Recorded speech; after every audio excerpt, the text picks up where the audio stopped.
warahmatullahi wabarakatuh. Nama saya Muhammad Ainul Yakin dari kelas X3C. Jadi di video ini saya akan menjelaskan beberapa materi menyangkut etika bisnis Islam. Yang pertama itu ada tanggung jawab perusahaan terhadap sosial. Nah, jadi tanggung jawab perusahaan terhadap sosial ini ada dua aspek, yaitu tanggung jawab perusahaan terhadap tanggung jawab internal perusahaan terhadap sosial dan tanggung jawab eksternal. Nah, adapun tanggung jawab internal itu meliputi tanggung jawabnya perusahaan terhadap karyawan. Nah, yang dimana perusahaan harus memberikan kenyamanan terhadap karyawan serta berlaku adil terhadap para pekerja. Nah, dan juga memberikan fasilitas terhadap karyawan untuk mengembangkan dirinya. Nah, adapun tanggung jawab sosial eksternal perusahaan, yaitu tanggung jawab perusahaan terhadap konsumen, di mana jadi perusahaan ini tidak hanya menyediakan barang dan jasa untuk produksi untuk konsumen, akan tetapi juga memerhatikan aspek lain seperti aspek utilitarian, yaitu aspek kemanfaatan. Nah, di mana jadi perusahaan harus memproduksi suatu barang dan jasa yang memberikan manfaat banyak terhadap masyarakat itu sendiri. Nah, dan juga perusahaan harus memerhatikan memberikan bantuan terhadap masyarakat, seperti menyediakan dari aspek pendidikan itu menyediakan sekolah, memberikan beasiswa terhadap masyarakat yang ada di sekitar perusahaan. Nah, dan juga mengembangkan pengetahuan untuk mengembangkan pengetahuan masyarakat yang ada di sekitar perusahaan. Nah, kira-kira seperti itu tanggung jawab sosial perusahaan terhadap sosial. Yang kedua, yaitu materi kedua, itu tanggung jawab perusahaan terhadap lingkungan. Nah, di mana perusahaan ini harus memerhatikan lingkungan sekitar, misalkan tidak membuang sampah sembarangan atau menjaga polusi atau menghindarkan polusi dari lingkungan sekitar yang dihuni masyarakat di sekitar perusahaan, serta tidak membuang limbah-limbahnya ke sungai, dan juga tidak menggunakan zat-zat berbahaya yang merugikan masyarakat banyak. Dan juga diharapkan perusahaan itu ramah terhadap lingkungan yang ada di sekitar perusahaan, ya, karena apabila tidak, ya itu tadi, kalau lingkungan ini tidak dijaga, maka perusahaan ini akan merusak segala fasilitas yang ada di sekitar pabrik tersebut. Misalkan di pertambangan, orang yang hidup di pinggiran sungai, itu masyarakat yang hidup di pinggiran sungai otomatis mengambil ikan, atau sungai ini dimanfaatkan airnya untuk kehidupan sehari-hari, dan ikan di situ juga pasti dimakan. Nah, apabila limbah perusahaan ini menggunakan zat-zat berbahaya, maka itu akan merusak ekosistem yang ada di dalam sungai tersebut, dan airnya juga tidak bisa digunakan lagi, dimanfaatkan. Contohnya di kota-kota itu banyak sekali sungai-sungai yang sudah tercemar dan tidak bisa diambil ikannya lagi. Nah, jadi perusahaan juga tidak boleh membuang sampah sembarangan. Nah, dan juga perusahaan harus meminimalisir polusi yang disebabkan oleh perusahaan, agar lingkungan sekitar tetap tidak gersang. Misalkan karena dengan berlebihannya polusi, maka kalau petani yang hidup di sekitar perusahaan itu, maka tanaman mereka ini akan rusak karena polusi tersebut. Nah, adapun tanggung jawab pemeliharaan lingkungan, jadi itu tadi dari segi fasilitas umum dan individu. Jadi individu ini yang merusak pertanian, dan yang umum itu sungai yang dirusak oleh perusahaan karena limbah yang dibuang dari pabrik. Nah, Adapun tanggung jawab perusahaan terhadap aset milik negara itu kan, perusahaan misalkan lagi contoh di perusahaan pertambangan itu, tambang nikel dan emas itu. Jadi emas itu apabila ingin diambil, maka pohon-pohon yang ada di lokasi pertambangan harus dimusnahkan dulu, harus diambil, diratakan semua dulu, baru digarap tanahnya. Nah, maka ini akan merusak hutan. Nah, untuk menjaga kelestarian lingkungan atau agar hutan ini tidak rusak, maka perusahaan harus bertanggung jawab dengan melakukan cara reboisasi atau penghijauan hutan, sehingga lingkungan hutan milik negara ini tidak rusak. Dan ya, mungkin itu saja mengenai tanggung jawab perusahaan terhadap lingkungan dari saya. Yang ketiga yaitu implementasi bisnis Islami di dalam masyarakat Islam. Nah, adapun implementasi bisnis Islami itu memiliki beberapa aspek di dalamnya, membahas tentang peran negara dan kontrol masyarakat, serta kebaikan individu atau masyarakat, ketakwaan individu. Nah, kalau kita merujuk dari definisi etika bisnis Islam, etika ini kan sesuatu perbuatan yang menilai baik buruknya seseorang, dan bisnis itu suatu kegiatan perekonomian yang meliputi aspek produksi, distribusi, dan penjualan barang dan jasa untuk memperoleh keuntungan. Nah, di dalam implementasi bisnis Islam ini yang secara Islami dalam masyarakat Islam itu, peran negara memiliki peran yang sangat penting, di mana negara harus memberikan masyarakatnya, warganya pekerjaan atau menyediakan lapangan pekerjaan, serta untuk mencegah kemiskinan di dalam suatu masyarakat, agar tidak jadi kriminalisasi di dalam suatu negara.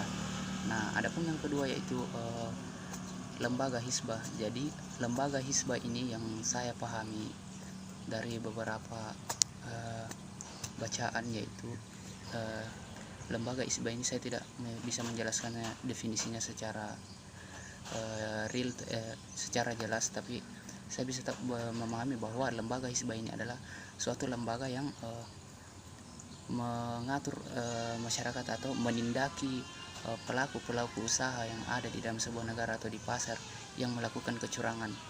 Misalkan di dalam pasar ada ada produsen yang tidak berlaku adil terhadap konsumsi atau melakukan penyelewengan. Nah, maka lembaga hisbah ini menegur, memberikan arahan terhadap para produsen yang melakukan perbuatan-perbuatan menyimpang tersebut. Nah, adapun kontrol sosial. Jadi kontrol sosial ini masyarakat harus diberikan pemahaman terhadap untuk mematuhi norma-norma dalam melakukan bisnis sesuai dengan syariat-syariat ajaran Islam, seperti menekankan bahwa kita harus adil dalam menimbang, serta menghindarkan riba, serta menjual barang-barang yang berkualitas. Nah, dan juga longgar dan murah hati terhadap konsumen. Nah, adapun yang kelima itu membangun membangun hubungan terhadap kolega atau kawan bisnis. Nah, dan tidak menyembunyikan kecacatan suatu barang yang dijual untuk dan juga tadi sudah melarang riba. Nah, dan juga menganjurkan pelaku usaha untuk melakukan zakat, serta mencatat hutang piutang. Nah, ini harus ditekankan terhadap pelaku-pelaku usaha untuk bagaimana bisa, karena segala kekayaan yang ada di muka bumi ini itu adalah milik Allah Subhanahu wa taala, dan masyarakat juga harus memerhatikan tentang halal dan haramnya suatu barang. Jadi ketika masyarakat ini melakukan bisnis, itu tidak boleh melampaui batas.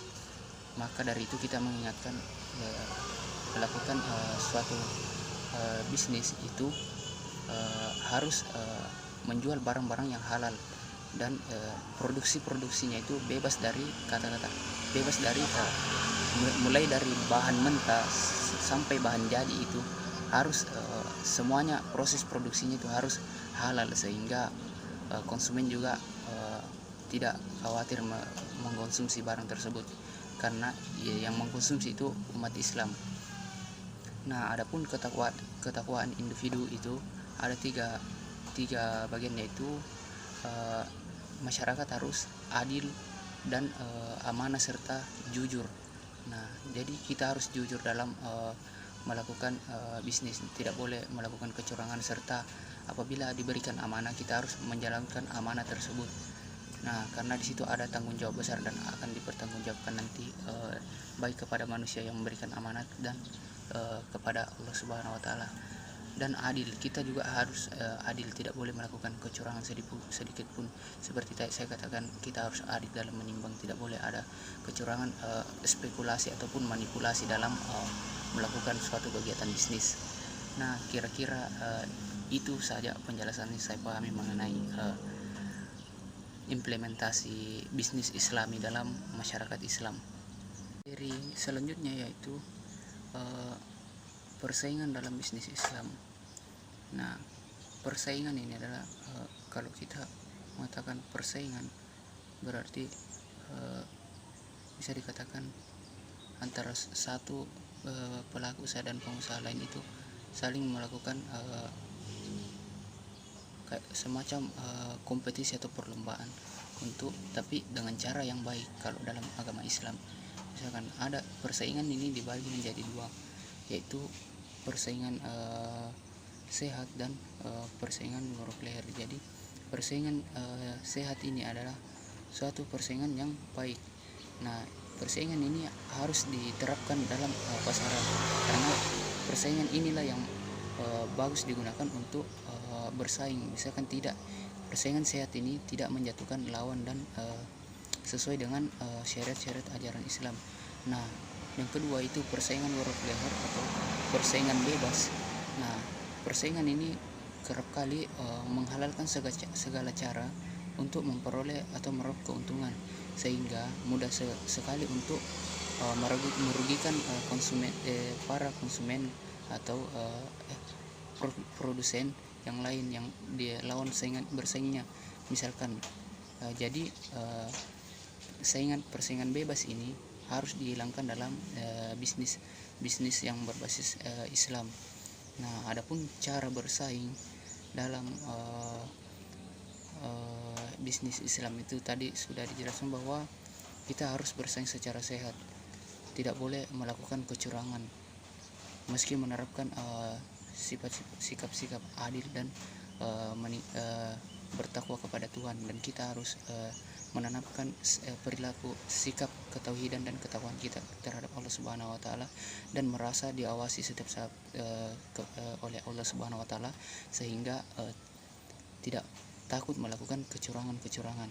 Nah, adapun persaingan barang dan jasa yang dipersaingkan, yaitu barang dan jasa ini harus memiliki kualitas atau memiliki keunggulan atau memiliki kualitas yang baik, serta wilayah untuk